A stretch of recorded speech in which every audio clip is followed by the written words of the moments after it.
Hey, what's up, Spooky fam? Today's video, okay, I want you to know these are my thoughts. You guys don't have to agree with me.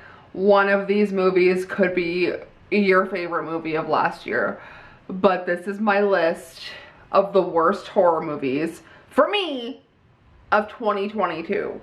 And I'm sorry if I shit on one of your favorite movies.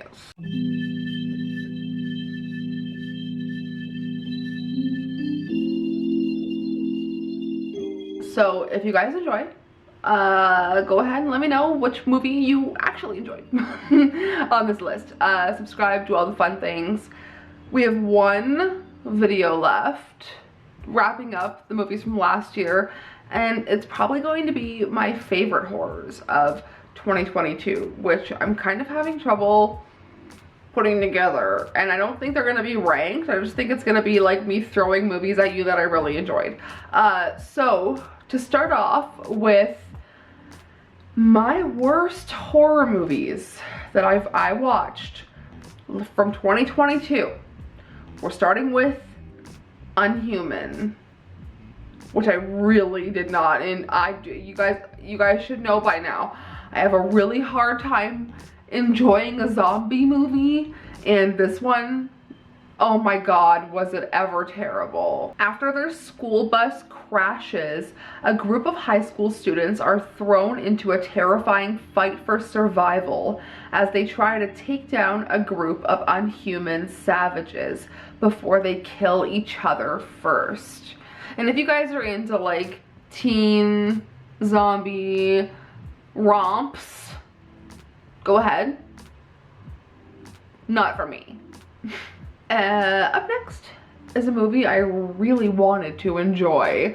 I thought the theme was strong in like theory, but in execution, didn't even finish the whole movie, I'm gonna be honest with you, and that was UMMA.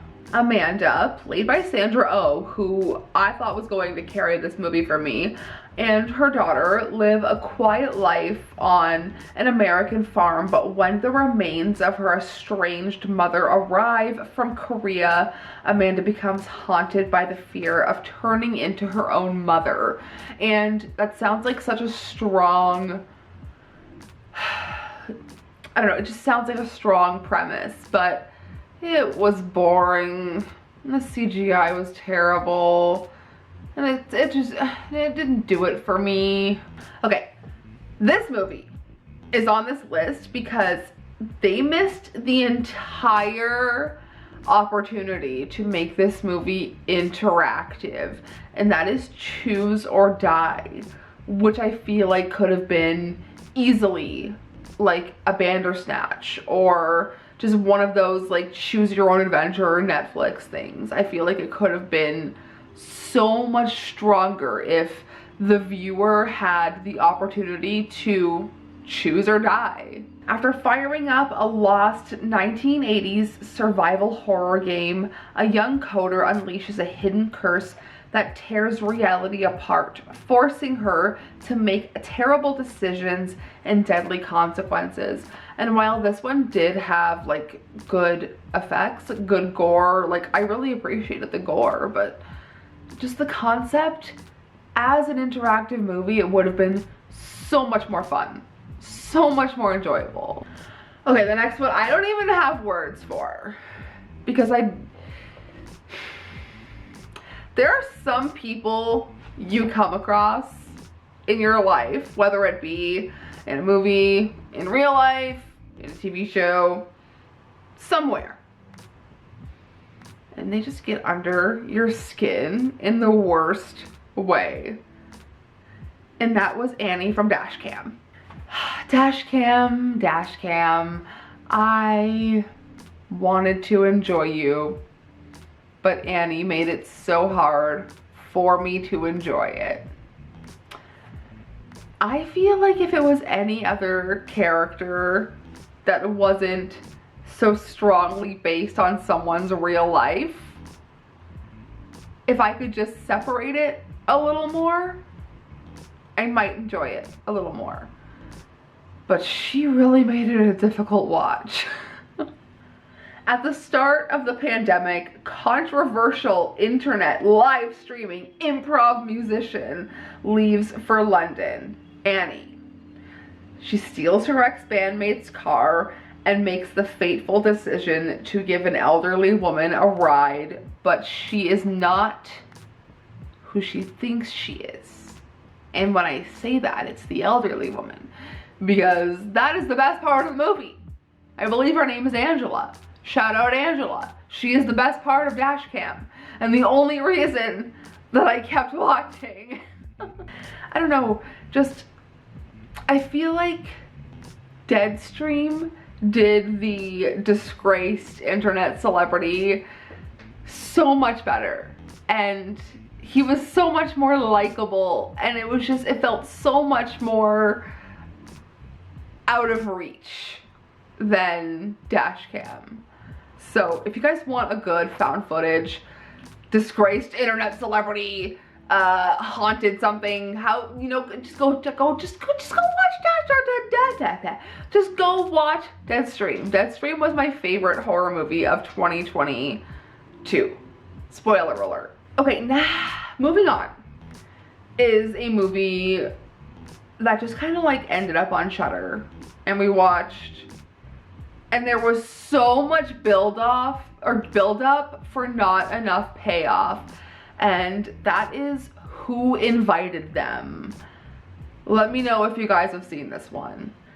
A couple's housewarming party goes well enough, except there is one other mysterious couple lingering after the other guests have left. And the mysterious couple, I just feel like it felt like they were trying to be like some sort of like uncanny valley like couple that was just like placed there, no one knows who they are, but the way that the characters were acted, it just didn't sell me on the like the payoff. Like, too much build up, not enough payoff. And I hope that if you've watched this movie, you know exactly what I mean.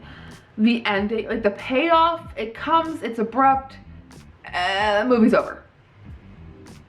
So much build up, so much dialogue. Okay, next is a movie that I was kind of duped into watching because Josh Rubin is a producer on it, and I thought he was an actor in the movie. Is not.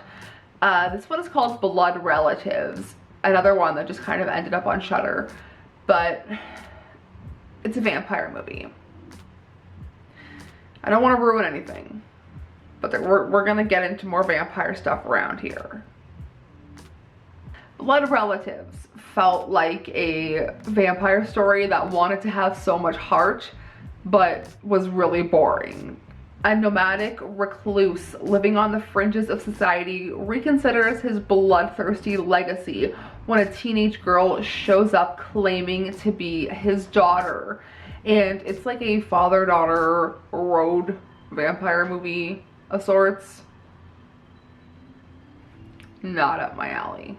The last two movies here are definitely going to be the controversial picks, I think, considering my poster. Spoiler alert. We're gonna start off the second last movie here, Significant Other, a movie I wanted to like more than I did. This movie stars Micah Monroe, who I really, really love. I think she is fantastic in literally every horror movie she's been in, but it also stars Plop from The Office, and that's all that I see him in, like as in everything he's in, because of that. I watched so much of The Office, I cannot shake his character. But Significant Other was shot in a way where it felt too surreal and too, so you know that soap opera, when your TV looks like everything is a soap opera? That's how that movie felt, and it just kind of took me out of the experience. Sinister events plague a young couple when they take a backpacking trip through the forests of the Pacific Northwest. And I felt this movie to just be more of a chore. Another movie where I feel like the payoff wasn't deserved. It just was wasn't enough for me. But let's wrap it up with, and this is not like my worst movie of the year. These are not in like any particular order. This is just a list of movies that I really didn't like, that disappointed me, and one that really did disappoint me was Halloween Ends. And please don't like flame me for this, but I enjoyed Halloween Kills so much more than Halloween Ends. I didn't like the direction that Michael was taken in this movie. It felt like it was trying to do too much of the passing the torch to a different evil to keep the story going, and I just want Halloween to end. I may be in the minority of people who, I'm just tired of, we've gotten so much. I'm tired of the Jason proper, like we've gotten so much. Just like, let's, original horror, we need new, more original horror movies, new villains, new things to keep us thinking and to keep us up at night. And I am just the Halloween franchise, that kind of evil, the undefeatable evil, just let it die. And okay. Big fans of David Gordon Green, big fans of Danny McBride. So I don't want you guys to think otherwise, because like I really loved Halloween, like the love this era of Halloween. But there was so much anticipation and so much excitement for Halloween Ends, and it just didn't give me what I wanted for a trilogy ender. 4 years after the events of Halloween 2018, Laurie Strode has decided to liberate herself from fear and rage and embrace life. But when a young man is accused of killing a boy he was babysitting, it ignites violence and terror that will force Laurie to confront the evil she can't control once and for all. And I really think the opening scene was so strong with, like, it was shocking in the new Halloween Ends. But the rest of the movie, I didn't get the payoff I feel like we deserved as fans who have stuck with Michael Myers through so much at this point. Just give us more screen time with him. Okay, so that's where we're gonna wrap it up. Those were the movies that let me down in 2022. Those were just the ones that fell flat. Those were the worst horror movies for me in 2022. Next video, we're going to wrap it up with my favorites from the year, and then we have so much, like, if I could just like shake you guys right now and like let you know how much exciting content is coming. Like, I don't want to spoil anything because I don't want a certain channel to steal any of my ideas, a certain channel that starts with a W and ends in a C. But that's all for me for today. I will see you guys very soon. Thank you for watching. Sayonara, Spooky fam.